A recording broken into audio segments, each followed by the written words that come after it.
Hacer la invitación a don Juan Jiménez Mayor, expresidente del Consejo de Ministros, porque vamos a hablar y evaluar todo lo que ha ocurrido en la Organización de Estados Americanos, porque no solamente él ha sido expresidente del Consejo de Ministros, sino ha sido ex representante del Perú ante la Organización de Estados Americanos. Y poniendo en contexto el asunto se resolvió respaldar el pedido del gobierno, señor Jiménez, y también se resolvió enviar una misión al Perú. ¿Qué significa esto? Porque en un primer momento ha sido tomado una especie de victoria de parte del gobierno. Sin embargo, quienes hemos visto este análisis y evaluado, es una buena oportunidad para saber y que se evalúe a nivel internacional qué es lo que está pasando en el Perú. ¿Cómo está? Muy buenas noches. Buenas noches. Sí, es cierta tu apreciación, pero yo quisiera hacer un matiz. Sí. No es un triunfo del gobierno. Porque, no, yo dije que ellos han considerado una especie de triunfo del gobierno, ¿no? Porque creo que hay un elemento que es fundamental analizarlo en el lenguaje diplomático, ¿no? Sí. La resolución del Consejo Permanente en ningún momento otorga un respaldo al presidente Castillo. Lo que respalda la resolución es al gobierno democráticamente elegido. Y esto hay que verlo en diferencia de otras resoluciones, como por ejemplo la que recibió Alejandro Toledo en el 2004, en donde expresamente el Consejo Permanente respaldó a Alejandro Toledo Manrique. Por su elección democrática. Sí, por ser el presidente del Perú democráticamente elegido. Sí. En este caso yo creo que los países, los Estados miembros de la Organización de Estados Americanos, han tomado con cierta cautela esta solicitud del gobierno peruano, esta petición para el envío de esta misión, porque las imputaciones que está recibiendo el presidente de parte del Ministerio Público son imputaciones muy graves. Y entonces creo que los países, si bien es cierto, tienen esta solidaridad, por lo menos política o internacional, no han querido hacerle un endose directo al presidente Castillo. Y creo que ese es un elemento fundamental para entender el contexto de esta resolución. Ahora, ¿qué puede hacer la misión de la OEA? ¿Cuál es, digamos, sería su función al llegar a nuestro país? Porque además esta sería la tercera oportunidad. No solo hemos hablado del tema Toledo, también se invocó durante el gobierno corto de Pedro Pablo Kuczynski, cuando había incertidumbre política y en la misma ocasión. Pero el desarrollo de los hechos continuó. Así es.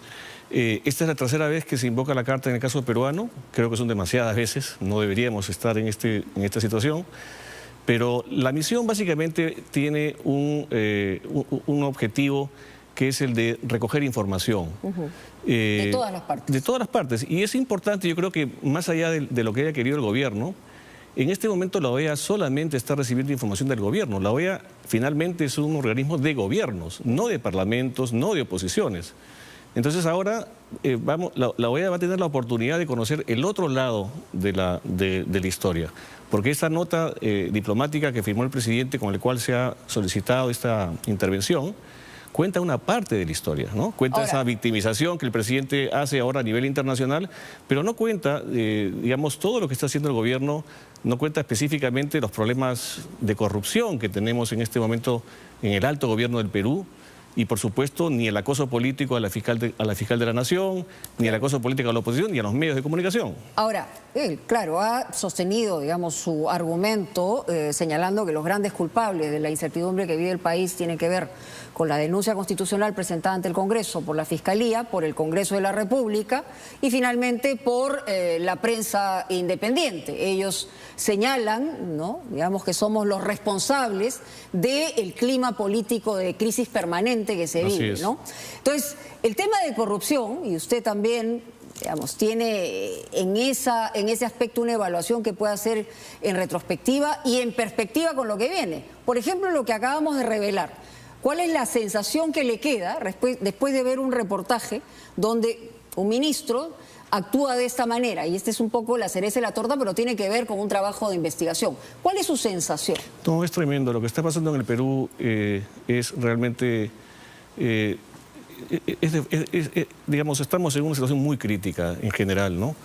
Y quiero decir una cosa vinculada a esto. El gobierno está, creo, equivocando absolutamente su estrategia internacional. Si uno va al extranjero, una de las instituciones más prestigiosas que tiene el Perú por lo que está ocurriendo precisamente por investigaciones es el Ministerio Público.